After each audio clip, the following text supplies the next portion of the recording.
Hey welcome everyone, welcome to investor Kazi YouTube channel. कैसे हैं आप लोग? आशा करते हैं आप लोग बढ़िया से होंगे। आज का दिन आपका बढ़िया गया होगा। आप लोगों का डिमांड था कि आप लोगों के लिए एक डेडिकेटेड ETF में मैं वीडियो बनाऊं, और वो कौन से ETF है जो मेरे रेडार पे हैं और वो मैं आप लोगों के साथ भी शेयर करूं। तो आज के इस वीडियो में डिटेल में चर्चा करेंगे, कंपेयर भी करेंगे कि किस ETF का क्या चल रहा है और मैं कैसे प्लान करूं, और आज सडनली ETF में बात करने के पीछे क्या कारण है, और ETF में हम निवेश कैसे कर सकते हैं, क्या प्रोसेस रहेगा, सारा कुछ चर्चा करेंगे इस वीडियो में। और वीडियो कहीं ना कहीं इंटरेस्टिंग होने जा रहा है, एंड तक आपको ज़रूर देखना होगा। सबसे पहले समझ लेते हैं कि ETF में मैं कैसे कब प्लान करता हूँ और ETF है क्या एक्चुअली। अब ETF का फुल फॉर्म हम सबको पता है ऑलमोस्ट कि ETF का फुल फॉर्म है एक्सचेंज ट्रेडेड फंड, राइट। तो एक ऐसा फंड जो एक्सचेंज में ट्रेड होता है। अब ETF में हम जाते कब है, मैं कब जाता हूँ, मेरा क्या स्ट्रेटेजी रहता है ETF को लेकर। अगर आप ETF को देखेंगे ना कि ETF सालाना अगर आप देखेंगे तो कभी कभी किसी एक साल में ज़बरदस्त रिटर्न आ जाता है, और किसी एक साल में आप देखेंगे उतना रिटर्न नहीं बना है।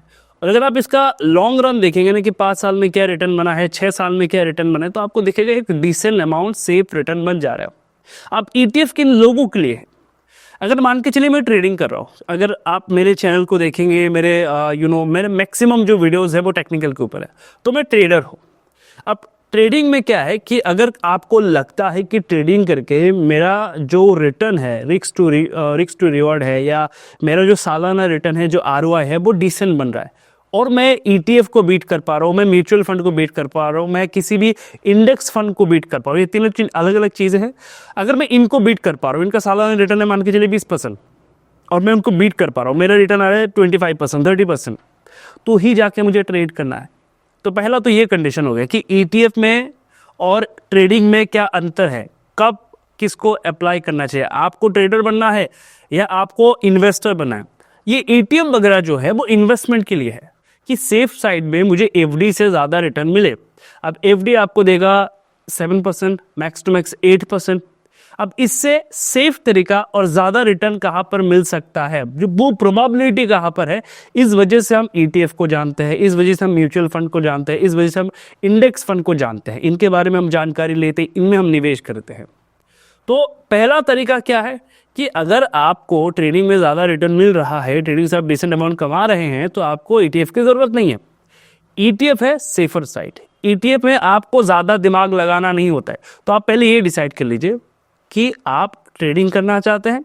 अगर करना चाहते हैं, क्या आपका ROI जो सालाना ROI है वो डिसेंट रिटर्न दे रहा है, डिसेंट रिटर्न आप निकाल पा रहे हैं, तो ही आप ट्रेडिंग में जाइए। अगर आप नहीं जा पा रहे तो आपके लिए है इन्वेस्टमेंट, और इन्वेस्टमेंट में सेफेस्ट तरीका जो होता है, इनमें से एक तरीका है ETF। अब ETF है क्या? ETF बेसिकली कुछ कंपनी को लेके एक बास्केट बनाया जाता है।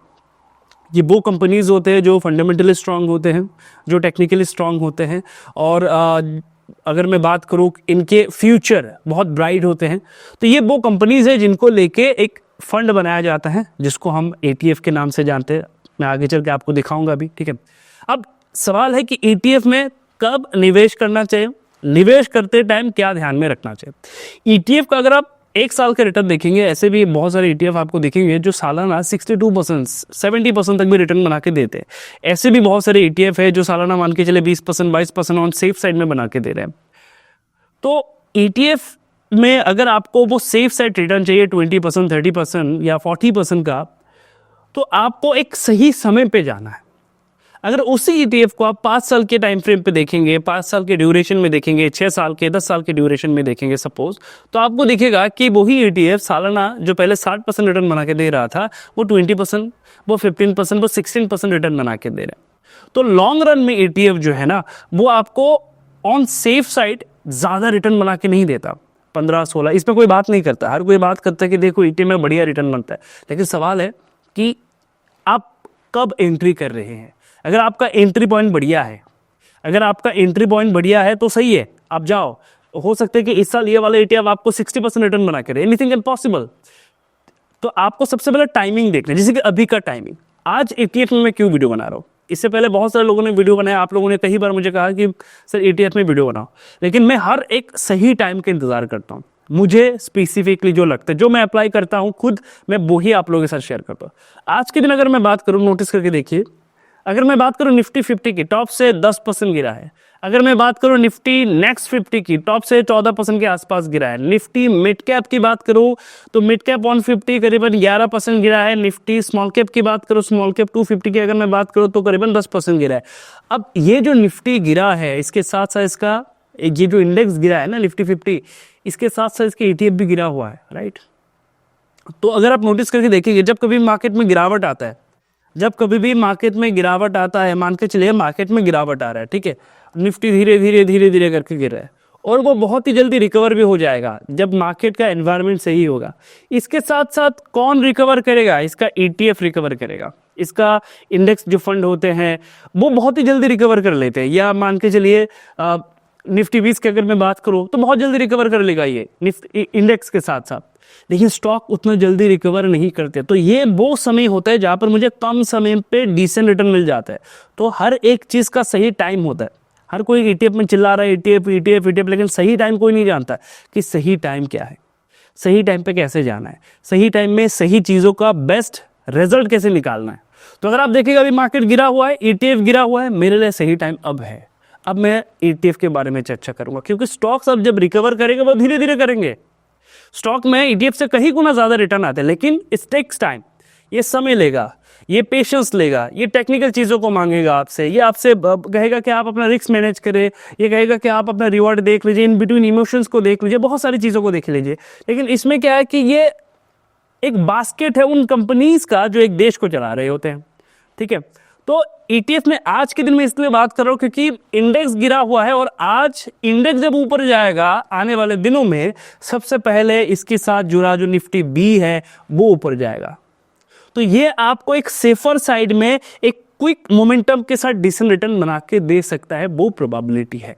इस वजह से आज के इस वीडियो में हम चर्चा करें। तो सबसे पहले तो देख लेते हैं कि क्या क्या कंडीशन है, वो कौन से ETF है। 5 ETF के बारे में चर्चा कर रहा हूं आज के इस वीडियो पे, और लास्ट वाला जो है इसमें रिस्क एंड रिवॉर्ड आपको थोड़ा बहुत मैनेज करना होगा, तो देखिएगा पूरा एंड तक। और सबसे पहले तो देख लेते हैं कि क्या कंडीशन मैंने आपने देखा होगा कि निफ्टी में गिरावट देखने को मिला, स्मॉल कैप में देखने को मिला, मिड कैप में देखने को मिला, ठीक है। अब पहला जो मेरा ETF है, ठीक है, मैं पहले ETF की बात कर लेता हूँ कि क्या कंडीशंस है और कुछ टर्म है, ठीक है। पहला हमारा ETF एज इट इज़ जो मैंने डिस्कस किया हुआ है, ऊपर लिखा हुआ है नाम, अगर आप लोग पढ़ लीजिए।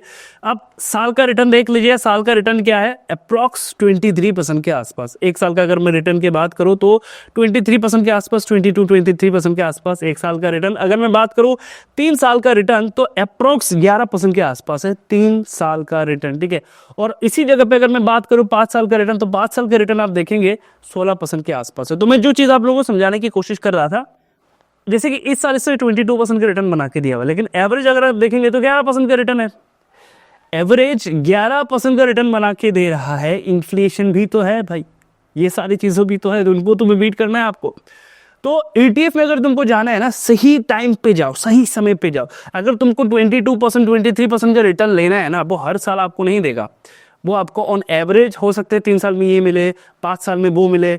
इन बिटवीन आपको सही टाइम पे एंट्री करना होता है, और यही चीज़ है जो आपको डिफरेंट टाइप से सोचने में मदद करता है और आपको एक बेस्ट इन्वेस्टर बनाता है।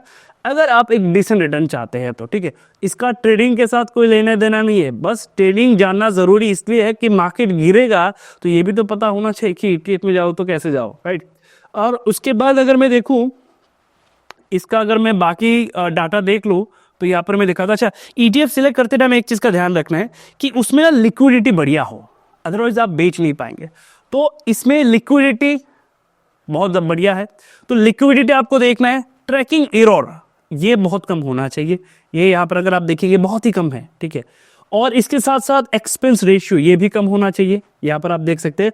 और AUM, यहाँ पर आप AUM देख रहे हैं, वो है 34,392 करोड़ के आसपास। अब AUM क्या है, asset under management. Asset under management मतलब वो कितने एसेट पे काम कर रहे हैं, राइट। तो एसेट अंडर मैनेजमेंट अगर आप देखेंगे वो कितना है, 34,392 करोड़ के आसपास है। सबसे बेस्ट चीज़ है कि एक्सपेंस रेशियो बहुत ही कम है, बहुत ही कम है, ठीक है। तो ये बेस्ट चीज़ है इस ETF का, अगर मैं बात करूँ। नेक्स्ट जो है एक बार चेक कर लेते हैं। नेक्स्ट क्या है, ये हमारा नेक्स्ट है। अब इसका ना 3 साल का डाटा नहीं है, इसका अभी 6 महीने का डाटा आपको मिल जाएगा। 6 महीने में इसने अप्रॉक्स 12% के आसपास रिटर्न बना के दिया हुआ है, और ये मिड कैप का है। अगर आप देखेंगे 1 साल का अगर आप रिटर्न देखेंगे करीबन 36% के आसपास, अराउंड 36% के आसपास इसमें रिटर्न बना के दिया हुआ है। और अगर मैं बात करूँ इसके बाकी डाटा की, तो अगर आप देखेंगे तो एक्सपेंस रेशियो ठीक है, और अगर मैं बात करूँ ट्रैकिंग एरर ये भी कम है, लिक्विडिटी हाई है। एयूएम यहाँ पर आप चेक कर सकते हैं, एयूएम जो है वो करीबन 909 करोड़ के आसपास है, ठीक है।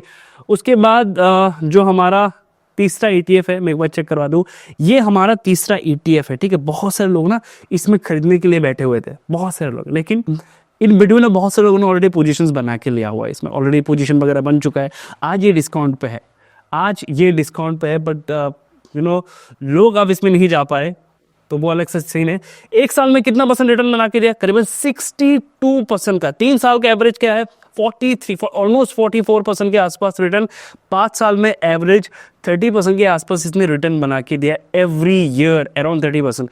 तो आपके एसेट को इसने ज़बरदस्त ग्रो किया हुआ है। अब मैंने इसमें वो कौन से कंपनीज है जो इसके साथ जुड़ा हुआ है, इनके क्या वेटेज है, यहाँ पर लगा के रखा हुआ है, जाके आप स्टडी कर सकते हैं, ठीक है, कि वो कौन सी कंपनी है जो इस ETF में है और इनकी वेटेज क्या है। यहाँ पर आप चेक कर सकते हैं कि कौन से कंपनीज है, जैसे कि NHPC है, अगर आप देखेंगे, फिर पावर ग्रिड है, भारत इलेक्ट्रॉनिक्स है, NTPC है। तो बढ़िया बढ़िया कंपनीज है यहाँ पर, ठीक है, और जो फंडामेंटली बहुत ही स्ट्रांग है। तो अगर आप देखेंगे तो इस ETF ने अब तक ज़बरदस्त मोमेंटम बना के दिया हुआ है। अब आज के दिन ये अपने टॉप से अच्छा खासा गिरा हुआ है, अपने टॉप से अच्छा खासा गिरा हुआ है, इसी वजह से मैंने इसको ऐड किया हुआ है। आई थिंक ये अपने टॉप से करीबन 14% के आसपास अप्रॉक्स गिरा हुआ है, ठीक है। तो इसके बाद अगर मैं बात करूँ इसके बाकी, जैसे कि एयूएम की अगर मैं बात करूँ, तो इसमें करीबन एसेट अंडर मैनेजमेंट अगर मैं बात करूँ तो करीबन 39,988 करोड़ है। और उसके बाद एक्सपेंस रेशियो की बात करूँ तो बहुत ही कम है, बहुत ही कम है। ट्रैकिंग एरर बहुत ही कम है। लिक्विडिटी सबसे इंपॉर्टेंट क्या है ना, लिक्विडिटी, कि मैं इसको बाद में बेच पाऊंगा कि नहीं अगर मैं खरीद लेता हूँ तो इसमें लिक्विडिटी बढ़िया है, ठीक है। उसके बाद अगर मैं बात करूँ तो ये है हमारा ये जूनियर वीज में है। और अगर आप देखेंगे निफ्टी नेक्स्ट 50 अगर आप देखेंगे तो 1 साल का रिटर्न अगर मैं बात करूं तो आप देखेंगे करीबन 49%, अप्रॉक्स 50% के आसपास इसने रिटर्न बना के दिया हुआ है। और अगर मैं 3 ईयर की बात करूं तो करीबन 16% के आसपास रिटर्न इसने बना के दिया हुआ है। ये भी अपने टॉप से करेक्ट होकर नीचे आए हुए है। 5 साल की बात करूं तो अप्रॉक्स 20% के आसपास इसमें रिटर्न है, अप्रॉक्स 20% के आसपास इसने रिटर्न बना के दिया हुआ है। इसके अगर मैं बाकी चीज़ों की बात करूं तो एक्सपेंस रेशियो थोड़ा सा ज़्यादा है, ट्रैकिंग एरर कम है, लिक्विडिटी हाई है, और इसका जो AUM है वो है करीबन 5,332 करोड़ के आसपास, ठीक है। एक्सपेंस रेशियो इसमें थोड़ा सा ज़्यादा है। चलिए नेक्स्ट देख लेते हैं, जो कि सबसे लास्ट है, जो है हमारा HDFC निफ्टी स्मॉल कैप 250, ठीक है। इसमें अगर आप देखेंगे तो 6 महीने का रिटर्न करीबन 14% के आसपास है, 6 महीने का रिटर्न, और 1 साल का रिटर्न करीबन 37% के आसपास है, अप्रॉक्स 37% के आसपास ने रिटर्न बना के दिया हुआ है। ये थोड़ा सा रिस्की है, मैं आपको बता दूं, ठीक है। इसमें आपको जाने से पहले थोड़ा बहुत और स्टडी करना होगा, क्योंकि एक्सपेंस रेशियो ज़्यादा है और ट्रैकिंग एरर जो है वो भी ज़्यादा है। AUM की अगर मैं बात करूँ तो ठीक है, डिसेंट है, 635 करोड़ के आसपास है। तो इसमें जब आप सोच रहे हैं ना कि इसमें मुझे काम करना है, तो एक बार इसमें सर्च कर लीजिएगा कि ये क्या है और क्या क्या चीज़ें हैं। तो जितना आप स्मॉल कैप में जाते रहेंगे उतना आपको थोड़ा सा ज़्यादा स्टडी करना है। ये उन लोगों के लिए है खास करके जो टाइम दे सकते हैं, कि मैं डिसेंट टाइम दे सकता हूँ मार्केट में, नेक्स्ट 10 ईयर 15 ईयर इतना मैं दे सकता हूँ, एटलीस्ट 5 ईयर 6 ईयर 7 ईयर में दे सकता हूँ। ये उन लोगों के लिए। तो ये जो ETF है, बेसिकली मैं वापस ही क्लियर कर दूँ, ट्रेडिंग अलग चीज़ है, और इसी स्टॉक मार्केट से अगर आपको डिसेंट रिटर्न चाहिए सेफ साइड में, तो ही ये ETF है। अब ETF का भी स्पेसिफिक टाइम होता है कि हम कब जाए। हर कोई बात करे कि ETF में जाओ, ETF में जाओ, तो एक सही टाइम होता है, वो सही टाइम जो है वो अब है, ठीक है। इतने अगर आप देखेंगे इतने समय से आप लोग कमेंट कर रहे हैं, लेकिन मैं सही टाइम के इंतजार कर रहा था। मुझे लगा कि सही टाइम है, कि यही वो समय है जब हम प्लान कर सकते हैं। अच्छा, और एक चीज़ मैं क्लियर कर दूँ, इनमें कैसे आप निवेश कर सकते हैं। आप जो भी ब्रोकर यूज़ करते हैं वहाँ पर अगर आप जाएंगे सर्च करेंगे तो आपको ETF सेक्शन में ये सारी चीज़ें मिल जाएगा, वहाँ से आप जाके चेक कर सकते हैं। खुद से स्टडी करना है, खुद से जाके देखना है। जैसे कि मैंने एक स्पेसिफिक दिखाया हुआ है आप लोगों को कि कौन से कंपनीज़ है उसके अंडर पे और उन कंपनीज़ का वेटेज क्या है। आप जाके इंडिविजुअली चेक कर सकते हैं डिफरेंट चीज़ों को, डिफरेंट ETF को। और इसके साथ साथ किसी भी ETF में निवेश करने से पहले खुद से स्टडी करिए, ये क्लियर मैं आप लोगों को बताना चाहूँगा। यहाँ पर किसी भी तरह का बाई सेल का रिकमेंडेशन मत समझ लीजिए कि मैंने कहा तो आपको जाके ख़रीद लेना है। आपको जाना है, स्टडी करना है। जो मेरे रेडार पे हैं, जो मैं देख रहा हूँ, जो मैं ट्रैक कर रहा हूँ, मैं इनके बारे में ही चर्चा करूँगा। तो ये वो ETF है जो लंबे समय से मैं ट्रैक कर रहा हूँ, जो मेरे रेडार पे हैं। इनमें कभी कभी मैं निवेश भी करता हूँ अगर मुझे डीप मिला, ठीक है। कुछ है मेरे होल्डिंग्स पे पहले से, तो ये कुछ चीज़ें तो आपको जाके खुद स्टडी करके खुद डिसाइड करना है, ठीक है। और कमेंट पे बताना है कि ये सीरीज़ जो है ये आपको कैसा लग रहा है, कि ऐसे ही और कुछ ETF लेके आओ, कुछ ऐसे ETF भी लेके आओ जो जिसके माध्यम से आप ग्लोबली निवेश कर सकते हैं। क्या आप लोग चाहते हैं कि ऐसे कुछ ETF के बारे में हम चर्चा करें जो मुझे अलग अलग ग्लोबल के अलग अलग कंट्रीज़ के बड़े बड़े जो कंपनीज़ है वहाँ पर निवेश करने में हेल्प करे? तो ये भी आप लोग कमेंट पे बता दीजिएगा। तो इसमें भी एक डेडिकेटेड वीडियो ज़रूर बनाएंगे आप लोगों के लिए। चैनल पर नए हैं, सबसे पहले चैनल को सब्सक्राइब कर दीजिएगा और अपने दोस्तों के साथ शेयर करिएगा। कॉमेंट में बताइएगा ज़रूर सीरीज़ आप लोगों को कैसा लग रहा है। मिलते हैं next video. Thank you so much everyone.